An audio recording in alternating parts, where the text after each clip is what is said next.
Hi guys, it's become very obvious that I'm going to be struggling with storage. Now, what I've done is I very cleverly and cunningly have nipped to my parents' house, and I want to share just how my mum has set up some of her rooms in the regards of actually doing storage.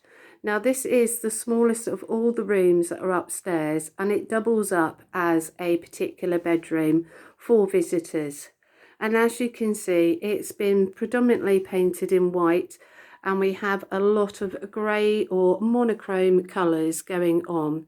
So this is a very basic format going on in this room, but it was more the fact that she's kept these walls particularly clear, but behind the door that I'll rotate round as quickly as I can to, we've just got little splashes of colour and her cunning way of actually putting lots of items together and putting lots of folders. I remember my mum taking an awful lot of time actually working on these fabric colour style folders so she could actually store some of her work.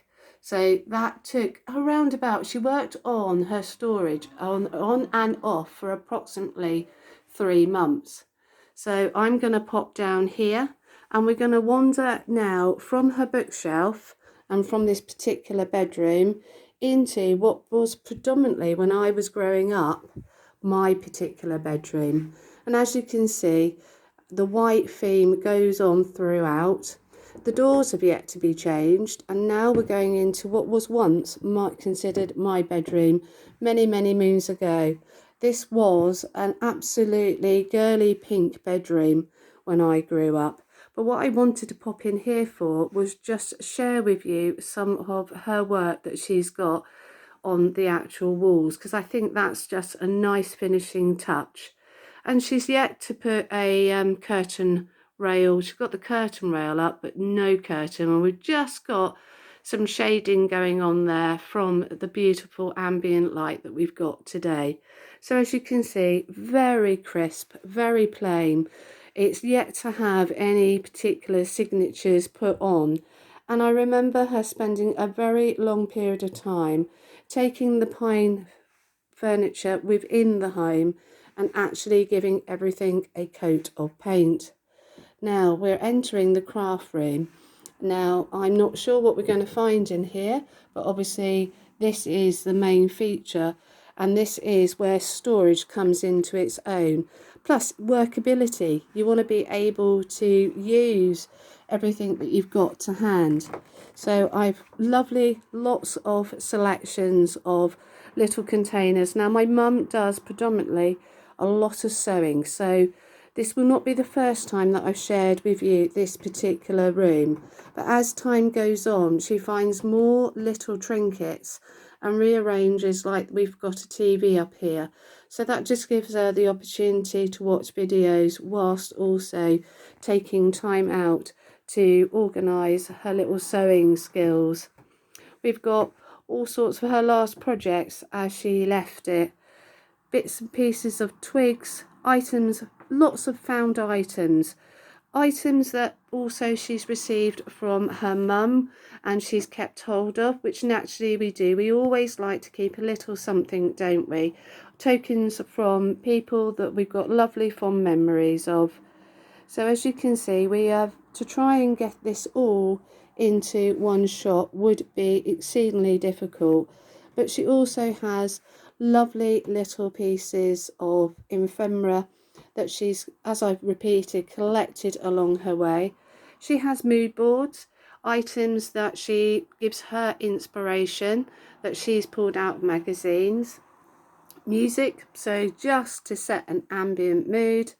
And then she's got these lovely little trinkets tucked away, stamps which I'd love to have. Her latest project, I remember sharing with you on Facebook some of, this is indigo dyed, and it's fabric that she decided to indigo dye it. She had done forms of workshops and she felt that she wanted to hit it in a different way and approach it. We've got sculptures from fabric with sewing, baskets full of delightful items. This does look for my mum a little crammed, and it's very, very unusual for my mum has a tendency to keep everything neat, tidy. She always clears up after a project, which I do. I don't know about you guys, but I find that one of the hardest things. I just have to have everything out so I can physically see what I've got. And that sometimes does mean that as I move on to different projects, I get myself into a right pickle. It can be difficult to tidy up. I was going to say, it's not something I want to be on the next project I want to be doing rather than spending my time tidying up. But inevitably, what I end up having to do after taking so much time off is spending hours putting everything back into some sort of organisation skills. Well, as you can see, we're just coming round to the back of the room, and there is plenty of wall space. And what she's done, she's stacked it as high as she possibly can. These plastic containers mostly contain fabric. And boy, oh boy, in the small room, this is where it all originated from, the very first room that I went into, and it was stacked to the ceiling. And you can see these are some of her hand sewn little projects that are going on here.